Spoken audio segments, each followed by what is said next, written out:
The cheapest e-bike is actually amazing. Okay, so it might not be the cheapest, but I have seen them on sale sub £800. This is the Ado A20F.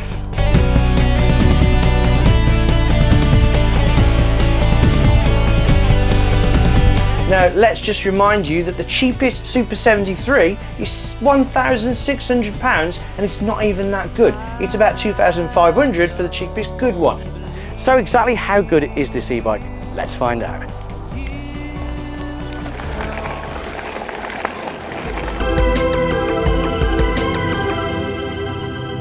Welcome to a VRC tech video. Keep watching the video to find out how you can win the fantastic VR racing game Dash Dash Racing. If you can't get your speed kicks in real life, then get them in VR. I'll tell you how you can win a copy at some point in the video. Well done to JLY and Andre Firelord Borges who have won a copy of Synth Riders by watching my last tech video.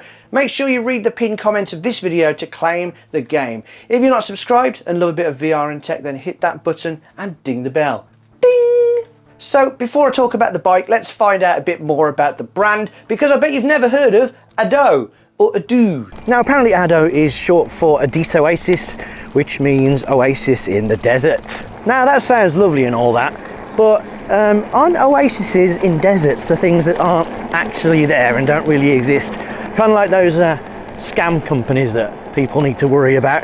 But it seems that Ado are actually a real company, and it turns out they make some damn good bikes. Let's do a really quick unboxing and see how the bike gets set up.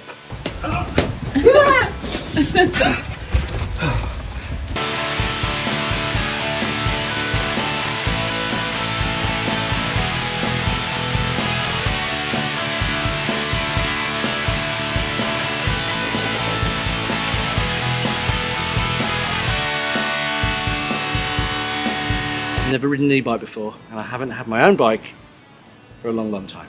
It's going to be interesting. Whoa, whoa! Well, that is weird. That is odd. Because you start pedaling and then it starts just pushing you. You just don't usually go that fast on a bike. Gotta be careful. I've got nothing on my knees. You know, a little piece of polystyrene on my head. 15, 16, 17 miles per hour. Even though it's limited, I'm in limited mode. This is limited mode. Right, I'm gonna go back to 2 again. Oop. Whoa! Little horn. That is so cool. This is the best thing I've ever had. So, this is amazing. So Ado is actually a crescent lake in China, which is symbolic of green and challenge, and that fits in perfectly with their vision as a brand, apparently. So at least they've put a lot of thought into the name, maybe a bit too much, but it's all very noble. Anyway, let's actually look at the bike. So it's a chunky folding fat bike with fat tyres. That's what the F in the A20F stands for. There is an A20 with thin tyres, and I thought I had a personalised bike. It has front suspension, 7 gears, the perfect amount for a cruiser e-bike I think, and a brushless hub motor at the rear wheel. It's rated at 250 watts nominal. What nominal means is that they've just decided to call it 250 watts. It means that with a bit of jiggery pokery in the computer, you can actually unleash the full 500 watts to give this bike a top speed of about 25 miles per hour.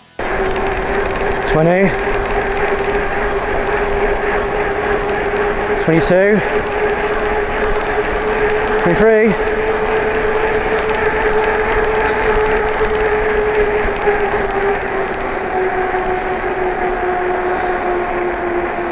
23 before I start myself. In 250 watt mode, it runs at an EU legal 15.5 miles per hour or 25 kilometers per hour. And when the assistant stops, you can pedal faster to reach higher speeds. It does have a throttle, a nice twist throttle. Again, in the UK, throttles are actually allowed to take you up to 6 miles per hour, which is pretty useless. Come on UK, sort yourselves out and sort out the e-scooter situation too. So yeah, this throttle only takes me to 6 miles per hour when I'm on UK roads, and when I get permission from a landowner, I can go as fast as I want. This is my land and I give you permission to go as fast as you want. Dance, dance, dance, dance, dance to the radio. Dance, dance, dance, dance, dance to the radio. The bike with its aluminium frame weighs in at a hefty but not impossible to lift 34 kilograms, including the battery. It also has fat 4-inch wide 20-inch diameter tyres with nice 6-spoke alloy wheels, 7-speed Shimano gears and mechanical disc brakes that do the job. It has a real bright light, and here's me riding along at night time using said light. I found it led the way very, very well. It's got a phone holder and a phone charger and a very loud horn.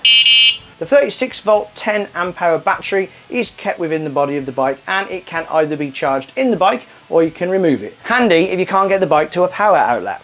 Now, I've watched some videos where people have said the battery rattles about in the frame when they're riding. There definitely is a little bit of play in there, but I've never heard it rattle when riding.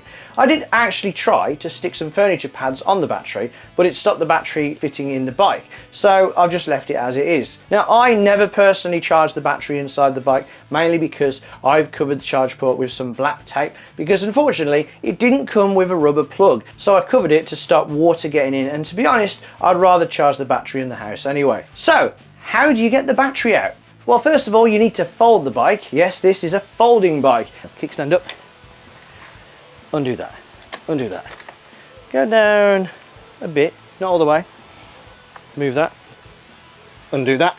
Oh dear. Right. Key in. Make sure the key's in so your battery don't fall out.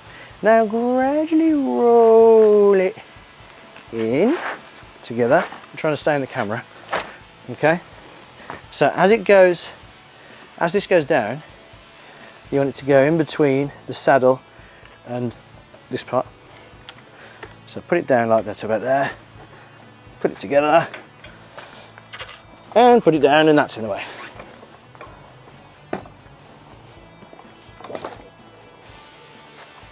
Ta-da!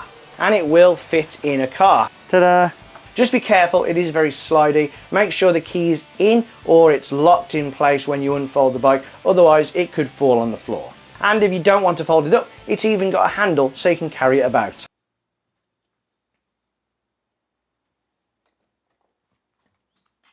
Now, they say the bike can do 50 miles on a single charge, or about 80 kilometers. Of course, that is going to be at low assist level with ideal conditions. If you unlock the 500 watts and throttle about everywhere, you're going to get a lot less. Also, you're going to get a lot less if you weigh the same as me.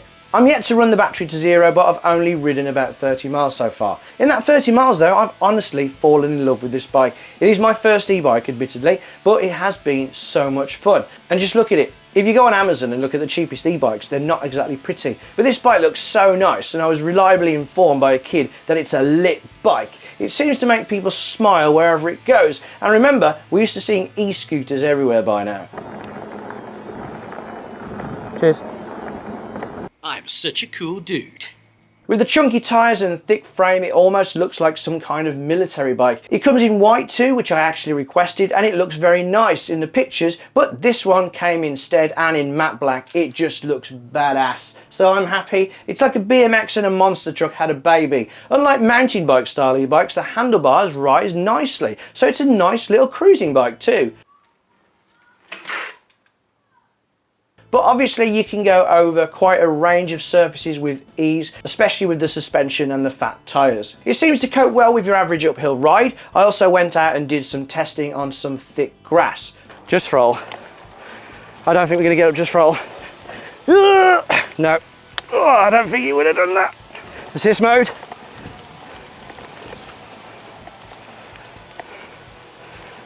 Whoa. So as you can see, the motor in this bike is plenty powerful. It's not often you're going to go up a hill like that, but if you wanted to, you could. So what's wrong with it then? Considering how cheap this e-bike is, compared to other e-bikes of course, because £700 to £800 isn't exactly cheap, but there must be something wrong with it. Well, I suppose they saved a few pounds by not having a rubber cap on the battery hole. There's a little cover on the wheel nut that wobbles around a bit, and there's a wire that isn't strapped in properly, but that is easily fixable. I'm not sure if it's just a mistake, or if it was meant to be through there, but maybe it got in the way of the keys, so I don't think so though, because it's already there. So I think that was really meant to go around. Probably be better the other side. The computer isn't a snazzy LED computer, but it's fine. You can see it well in direct sunlight and you can see it in the dark because it's got a backlight. I do wish though that the trip computer wouldn't reset every time I turn off the computer, as it makes it very hard to track how far I've gone on a single charge. Just use the odometer, man. Generally the components all seem pretty good, but without being the best you can get, and at this price it's what you'd expect. I don't know the brand of the tyres. Usually fat tyre bikes use Kenda tyres, but they seem fine and I actually really like the logo. Shimano are obviously a big name in gears, but this isn't one of their high spec systems. Having said that, I really love the click button to go up a gear and the lever to come back down. The phone holder is a bit cheap and moved a bit when it got really bumpy, but that's an added extra. It's a freebie, so I didn't really care. Having said that, I'm happy to put my phone in it. The rubber thingies convinced me that my phone is secure, so I'll keep using it for now. It does seem to be fully made of plastic though, so do be careful. So I suppose they saved a bit of money by using mechanical disc brakes instead of hydraulic, but they do work fine. There's no rear light. Some bikes have a rear light that also works as a brake light. Let's test this suspension. It's nice and bouncy. I can feel the bottom, but it's not overly thuddy. But honestly, with the price of this bike, I'm not sure why people would pay double or more for bikes of the same spec, and in many cases, lesser performance. I'm sure if you're into e-bikes, then you've seen the Super 73 bikes. They are obviously so cool, but aren't without their drawbacks. For example, the Super 73 ZG, their cheapest bike at £1,600, double the price of this bike, has a really uncomfortable seat that you can't change. Not only can you change the saddle on this one like you can on any normal bike, but the saddle it comes with is actually really comfortable. Unlike my wife's butterfly mountain bike that really kills my... The controller that came with my bike has 4 settings. 0 setting is no power, so you just have a heavy bike that looks cool. Setting 1 is assist only, setting 2 is low power throttle only, and setting 3, without any computer hacking, is throttle that takes you up to 25 kilometers per hour. Admittedly, that is a bit weird compared to most e-bikes. E-bikes in the UK, for example, will have 5 levels of varying assist power since throttle isn't an option.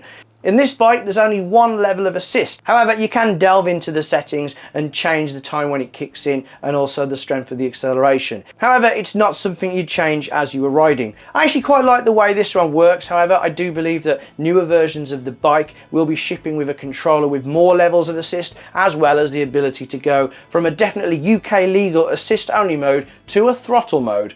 I'll be getting the new controller soon, so if anyone sees me on the streets after seeing this video, I will be riding UK legal.